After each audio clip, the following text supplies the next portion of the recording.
तर मित्रांनो, लपंडाव या मालिकेच्या 13 फेब्रुवारीच्या एपिसोडमध्ये छान ट्विस्ट बघायला मिळतोय. आणि ट्विस्ट असा असणार आहे की सखी कान्हा आता एका रूममध्ये झोपायला लागलेत हे तेजस्विनीला कळतं. तेजस्विनी म्हणजे सरकार सखी कान्हा यांना बघायला सखीच्या रूमकडे जाते.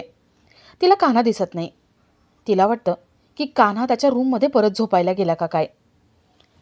सरकार गेस्ट रूमकडे जात असते आणि तेवढ्यात तिला दरवाजा उघडा दिसतो.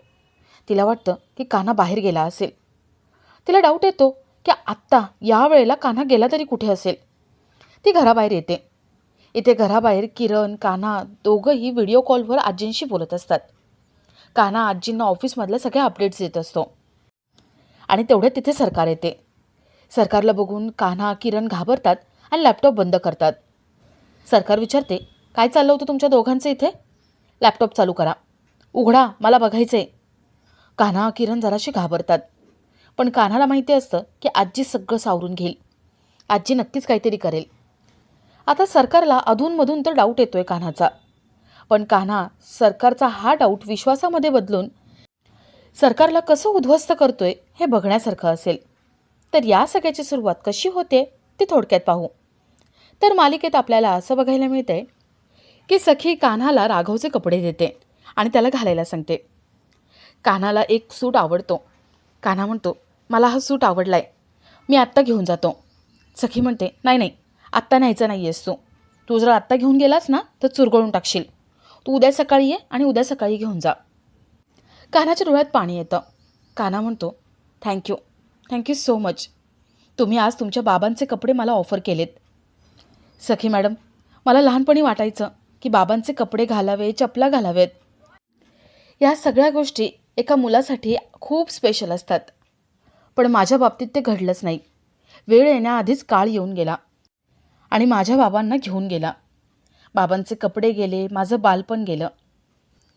सखी मॅडम, आज तुमच्या बाबांचे कपडे तुम्ही मला देऊ केलेत. खरंच मला असं वाटतंय की माझ्याच बाबांचे कपडे मी घालणार आहे. अहो बेबी सरकार, जरी तुमच्या बाबांचे कपडे असले ना तरी भावना सेम आहेत, इमोशन्स सेम आहेत. सखी कान्हा दोघांच्या डोळ्यात पाणी आलेलं असतं. कान्हा डोळे पुसतो आणि म्हणतो, जाऊ दे, मी निघतो आता. उद्या सकाळी येऊन हा सूट घेऊन जातो. सखी विचारते, कुठे चाललायस? कान्हा म्हणतो, गेस्ट रूममध्ये. मी गेस्ट आहे ना म्हणून तिथे जातोय. सखी म्हणते, नाही, तू इथे झोपू शकतोस. तू आता गेस्ट नाही आहेस. कान्हा, तू या घरचा आहेस, त्यामुळे तू इथे राहू शकतोस.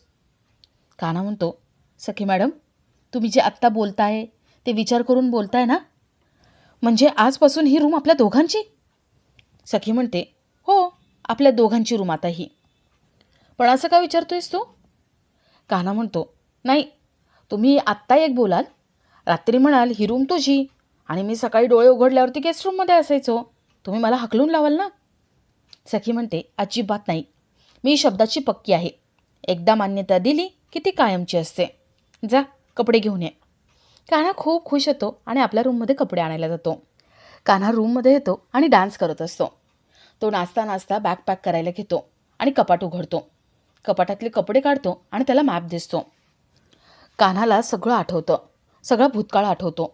आजीचं बोलणं आठवतं. कान्हाला त्याचे वडील गेले, त्याचं बालपण हरवलं, आई जिवंत असूनसुद्धा मेल्यासारखी आहे, हे सगळं आठवतं. त्याला हेतू आणि ध्येय आठवतं.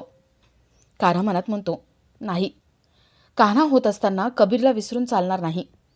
सखी आत्ता जरी माझा जीव असले तरी सरकारला उद्ध्वस्त करण्यासाठी मी इथे आलोय हे मला विसरून चालणार नाही. मला आता माझा हेतू नीट लक्षात ठेवलाच पाहिजे.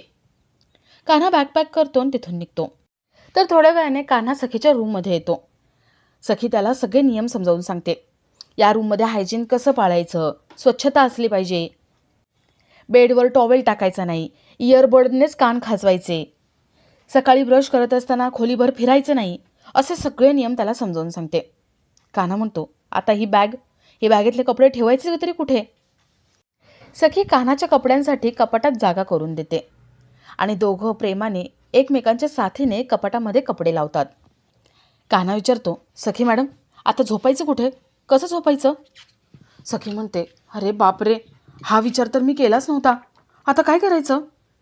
कान्हा म्हणतो, डोंट वरी, मी पिक्चरमध्ये सिनेमामध्ये बघितलेलं आहे. म्हणजे हिरो हिरोईन आपल्या बेडवर दोघांच्या मध्ये एखादा रोल वगैरे ठेवतात किंवा उशा ठेवतात. पण आपण तसं करायचं नाही हां. आपली स्टाईलच वेगळी आहे. आपल्याला आपल्या मर्यादा माहिती आहेत. आपण दोघांमध्ये मोरपीस ठेवलं तरीही हरकत नाही. कान्हा एक मोरपीस घेतो आणि बेडच्या मधोमध ठेवतो. सखी कान्हा बेडच्या 2 बाजूला झोपतात आणि एकमेकांकडे प्रेमाने बघत राहतात.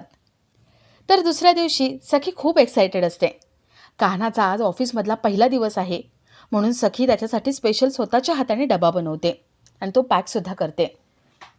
घरातले सगळे तिथे नाश्त्यासाठी येतात. सरकार डबा बघते आणि स्टाफला ओरडते.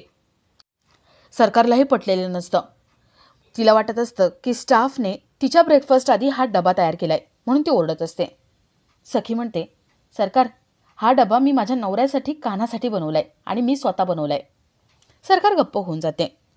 सगळे नाश्त्यासाठी बसतात.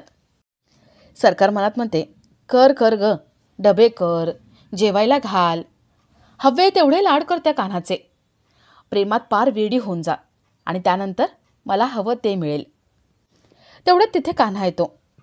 कान्हा विचारतो, गुड मॉर्निंग, मी कसा दिसतोय?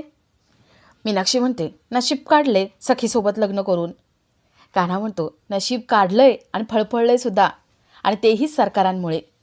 सरकार म्हणते, छान, कपडे बदलली की माणूस बदलतो.